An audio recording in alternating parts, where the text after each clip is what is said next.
যুক্তরাষ্ট্রের স্যাটেলাইট ভিত্তিক ইন্টারনেট সেবাদাতা প্রতিষ্ঠান স্টারলিংক বাংলাদেশে এলে সেখানে আড়ি পাতার সুযোগ রাখতে চায় সরকার। প্রধান উপদেষ্টা অধ্যাপক মোহাম্মদ ইউনূসের প্রেস উইং এক বিজ্ঞপ্তিতে জানিয়েছে, প্রধান উপদেষ্টা তার একজন প্রতিনিধিকে স্টারলিংকের মূল প্রতিষ্ঠান স্পেস এক্সের প্রতিনিধিদের সঙ্গে নিবিড়ভাবে সমন্বয় করে আগামী ৯০ কার্যদিবসের মধ্যে বাংলাদেশে স্টারলিংক চালুর প্রয়োজনীয় সব কাজ শেষ করার নির্দেশ দিয়েছেন। প্রধান উপদেষ্টার বিশেষ সহকারী ফয়েজ আহমেদ তৈয়ব সম্প্রতি ডাক, টেলিযোগাযোগ ও তথ্য প্রযুক্তি মন্ত্রণালয়ের দায়িত্ব পেয়েছেন। তিনি বলেন, রাষ্ট্রীয় নিরাপত্তার জন্য আইনানুগ আড়ি পাতা আন্তর্জাতিকভাবে স্বীকৃত একটি পন্থা। টেলিযোগাযোগ সংক্রান্ত নতুন আইনেও তা থাকবে। স্টারলিংক এক্ষেত্রে আপত্তি করবে না বলেও মনে করেন তিনি। ইন্টারনেট বন্ধ করার সুযোগ রাখার বিষয়ে জানতে চাইলে ফয়েজ আহমেদ বলেন, সরকারের মনোভাব হলো ইন্টারনেট বন্ধের সুযোগ না রাখা। খসড়ায় প্রয়োজন অনুযায়ী পরিবর্তন করবে সরকার। বাংলাদেশে ইন্টারনেট সেবা সংক্রান্ত দুটি বড় বিতর্ক রয়েছে। একটি হলো আড়ি পাতার সুযোগ, অন্যটি ইন্টারনেট বন্ধের সুযোগ। ক্ষমতাচ্যুত স্বৈরাচারী আওয়ামী লীগ সরকার আড়ি পেতে বিরোধী মত দমন করত। অন্যদিকে সরকার বিরোধী আন্দোলন দমন ও বিরোধী রাজনৈতিক দলগুলোর কর্মসূচি কেন্দ্রিক ইচ্ছেমতো ইন্টারনেট বন্ধ করা হতো। সর্বশেষ জুলাই গণ অভ্যুত্থানে সব ধরনের ইন্টারনেট বন্ধ করে নতুন নজির তৈরি করেছিল আওয়ামী লীগ সরকার। জুলাই মাসে টানা ৫ দিন পুরো দেশ ইন্টারনেটবিহীন ছিল এবং টানা ১০ দিন মোবাইল ইন্টারনেট বন্ধ ছিল। এর বাইরে বিভিন্ন সামাজিক যোগাযোগ প্ল্যাটফর্মগুলোর উপরও ছিল নিষেধাজ্ঞা।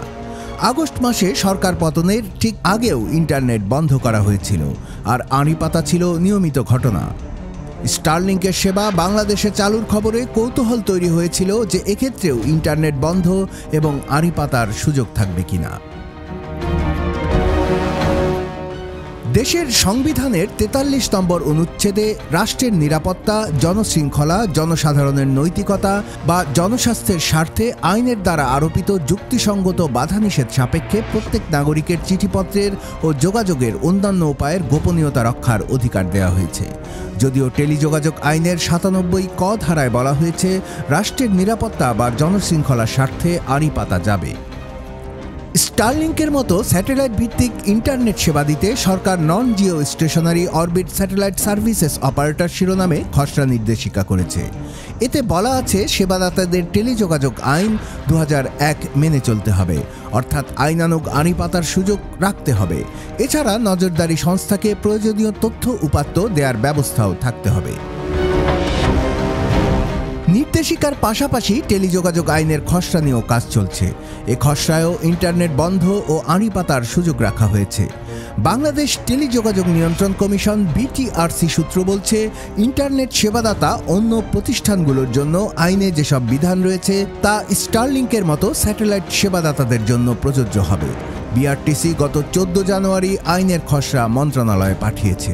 নতুন খসড়ায় ইন্টারনেট বন্ধের সুযোগটি আগের মতোই রাখা হয়েছে। বিটিআরসির চেয়ারম্যান অবসরপ্রাপ্ত মেজর জেনারেল মোহাম্মদ ইমদাদুল বারী বলেন, তাঁরা চান ইন্টারনেট বন্ধের সুযোগ না থাকুক। তবে পরিস্থিতি তৈরি হলে সেটা কিভাবে বন্ধ হবে, আদেশ প্রদানকারী কর্তৃপক্ষ কারা হবে, নির্দেশ কিভাবে আসবে, সেসব নিয়ে একটি এসওপি তৈরির জন্য মন্ত্রণালয় থেকে বলা হয়েছে। বিটিআরসি সূত্র বলছে, ইন্টারনেট বন্ধের বিষয়ে নতুন সরকার যে সিদ্ধান্তই নিক সেটা সবার ক্ষেত্রেই একই হবে, অর্থাৎ স্টারলিংকের জন্য আলাদা কোনো সুযোগ থাকবে না। আইন ও প্রযুক্তি বিষয়ের বিশেষজ্ঞরা বলছেন, আধুনিক ব্যবস্থায় সরকারগুলো নিরাপত্তাকে গুরুত্ব দিয়ে বিভিন্ন ব্যবস্থা গ্রহণ করে, কিন্তু সেখানে আন্তর্জাতিক মানদণ্ড ও মানবাধিকারকে প্রাধান্য দিতে হয়। ইন্টারনেটের সঙ্গে মানুষের জীবনের প্রায় সবকিছু জড়িত। এই সেবা বন্ধের ক্ষেত্রে অবশ্যই বিচারিক প্রক্রিয়ার পাশাপাশি ক্ষতিগ্রস্ত ব্যক্তি যেন আদালতে যেতে পারেন সে সুযোগও রাখতে হবে। কুমিল্লার কাগজ, নিউজ ডেস্ক।